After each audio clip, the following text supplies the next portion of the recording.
Now, my next guest is Senior Policy Analyst at the Australia, Israel and Jewish Affairs Council, and he recently wrote about the Iran's program and the fact that their enriched uranium stockpiles are far bigger than they should be, and the danger of entering into another nuclear deal with this rogue regime. It's something that the Biden administration intends to do. Ahron Shapiro joins me now. Hello, Ahron. Good to have you. Hello, Rita. It's very good to see you. Now, you wrote that Iran never fully complied by the conditions of the deal with the Obama administration. So why is the Biden camp so keen to get back into bed with Tehran?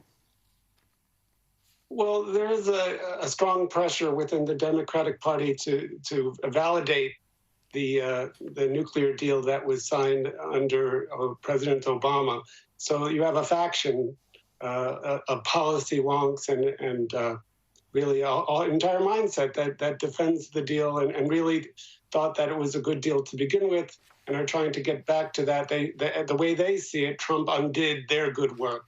Then there is a very strong faction also in the Democratic Party, which is less confident about this. And this is something which needs to be pursued and cultivated. I think Tony Blinken is a Secretary of State who can be worked with, and perhaps in the Biden administration, there are people who can be talked to and persuaded to at least put the brakes on going back to the nuclear deal and do it in a more gradual and piecemeal way that will allow them to hold on to some of the cards of negotiation.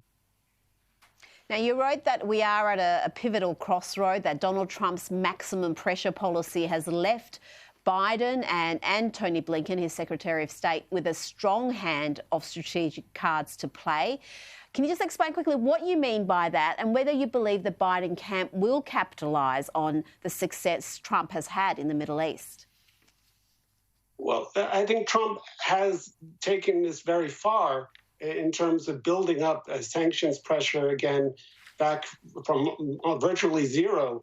And he's done a very good job. Also, if you look at the way that these sanctions have been spread, they're actually very difficult to undo in a short period of time, because they deal with a whole variety of behaviors of Iran, not just the nuclear sanctions themselves, but also Iran's sponsorship for terror activity, and just a whole host of things that are not easily undone. They would have to say that Iran is not sponsoring terror when it is, in order to get rid of some of these sanctions.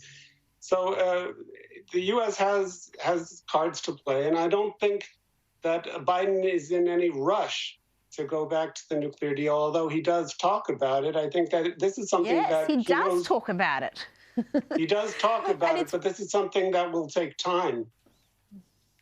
Well, I just hope he's got a different group around him than Obama had, because that was a bloody disaster. Now, I was in Israel shortly before the 2016 election, and there wasn't much enthusiasm for Trump back then, but he has been a remarkable friend to Israel and succeeded in helping Israel normalise relations with a number of Muslim-majority countries, not just in the Middle East, but we've seen it in Africa and even Europe. What is your verdict on Trump's foreign policy record?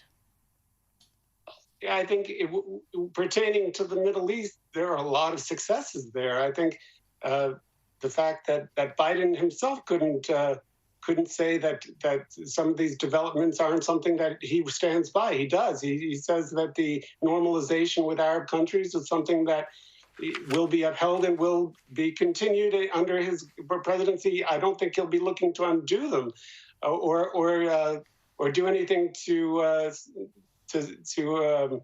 put them at risk. Although there are some things that already are some of the things that the Trump administration offered to some of these Arab governments that are concerning to the Biden administration. We'll see how that plays out. But Trump he's done some remarkable things, and I think when you look at the agreements with countries like Morocco the United Arab Emirates and Bahrain and Sudan. And these are just incredible achievements, and they're not something that can just be explained away. This is the result of some very good work, and we should give credit where credit is due. Absolutely. Ahron Shapiro, thank you so much for joining me tonight. Very welcome, Rita.